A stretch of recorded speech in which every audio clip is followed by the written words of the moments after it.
हमारे व्यस्त जीवन में ईश्वर की आवाज़। धर्मशास्त्र बाइबल हमें एक बात बार बार कहती है, डरो नहीं।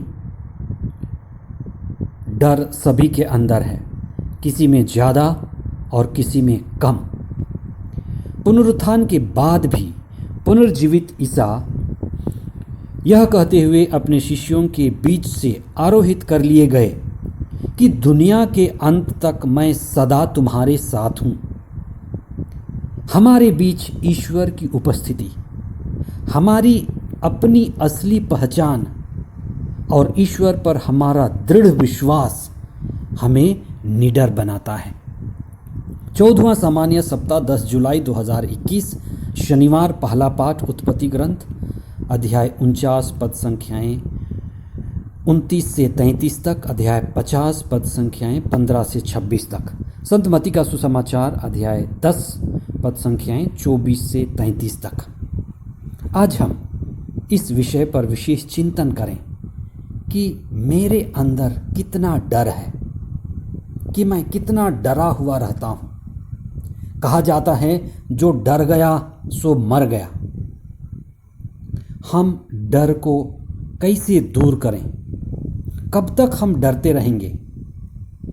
हमें अपने डर का सामना करना है। क्या हमारा डर एक भ्रम है? क्या हमारा डर अंधेरे की अवस्था है?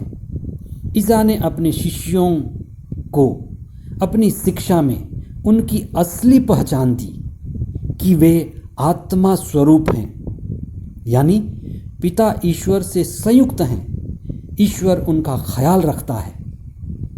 ये दो बातें कि मेरा असली स्वरूप आत्मा है, यानी मैं ईश्वर का बेटा या बेटी हूँ, और मैं ईश्वर पर दृढ़ विश्वास करता हूँ, ये बातें हमारे व्यर्थ के डर और भ्रम के अंधकार को दूर करते हैं। सुसमाचार के मुख्य अंश। यदि लोगों ने घर के स्वामी को बेलजबूल कहा है तो वे उसके घर वालों को क्या नहीं कहेंगे? उनसे नहीं डरो जो शरीर को मार डालते हैं किंतु आत्मा को नहीं मार सकते, बल्कि उनसे डरो जो शरीर और आत्मा दोनों का नरक में सर्वनाश कर सकते हैं। हाँ, तुम्हारे सिर का बाल बाल गिना हुआ है, इसलिए नहीं डरो, तुम बहुतेरी गौरैयों से बढ़कर हो। ईसा ने अपने शिष्यों को डर के बारे में गहराई से समझाया। शिष्य ईसा की तरह ही मुक्ति और सेवा कार्य करने वाले थे। सांसारिक मूल्यों और बुराइयों के खिलाफ लड़ने वाले थे। अब क्रूस, संकट और अत्याचार उनके जीवन का अभिन्न अंग होगा। जिस तरह से ईसा के साथ अत्याचार हुआ, दुर्व्यवहार हुआ, उन्हें अपदूतों का नायक, पेटू, पियंकड़ कहकर उन पर दोष लगाया गया, उसी तरह से शिष्यों को भी अत्याचार झेलना पड़ेगा। अतः ईसा ने उन्हें ईश्वर पर दृढ़ विश्वास करना और निडर रहने की शिक्षा दी। ईसा बार बार शिष्यों को कहते हैं, डरो मत। इसका यह अर्थ हुआ कि शिष्य बहुत भयभीत थे। डर को निकालने का क्या उपाय है? सबसे पहले तो यह जानना जरूरी है कि शरीर की सुरक्षा प्रकृति से आती है,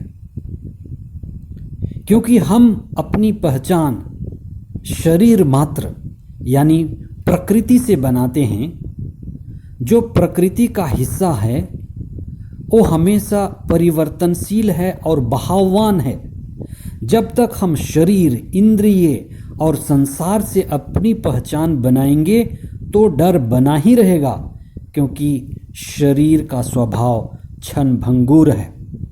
इसलिए निडरता के लिए आत्मा की पहचान सबसे जरूरी है।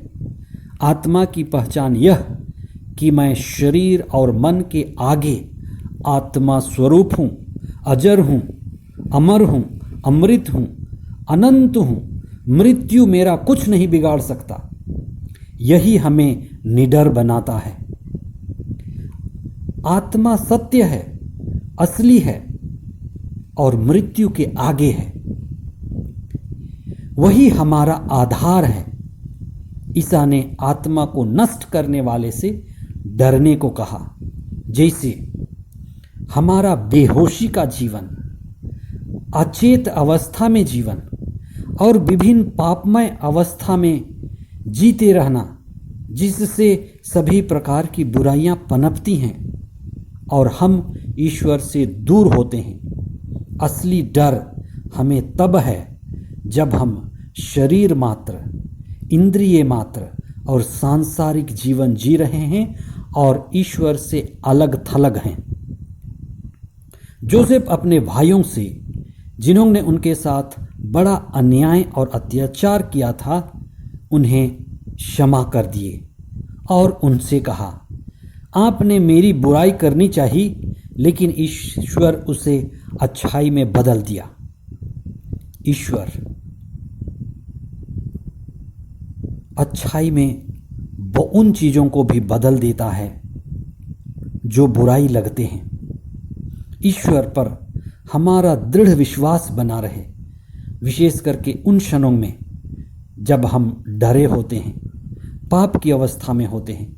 इसलिए आइए हम विशेष प्रार्थना करें कि ईश्वर हमें आशीर्वाद दे और हमारे जीवन का प्रबंध करे। हे प्रभु, हमारे जीवन की सभी अनिश्चितता और डर को हम आपको समर्पित करते हैं। हमारे विश्वास को बढ़ाइए कि हम जानें कि आप सदा हमारे साथ हैं और हम आपके हाथों में सुरक्षित हैं। पवित्र आत्मा हमारी अगुवाई करे।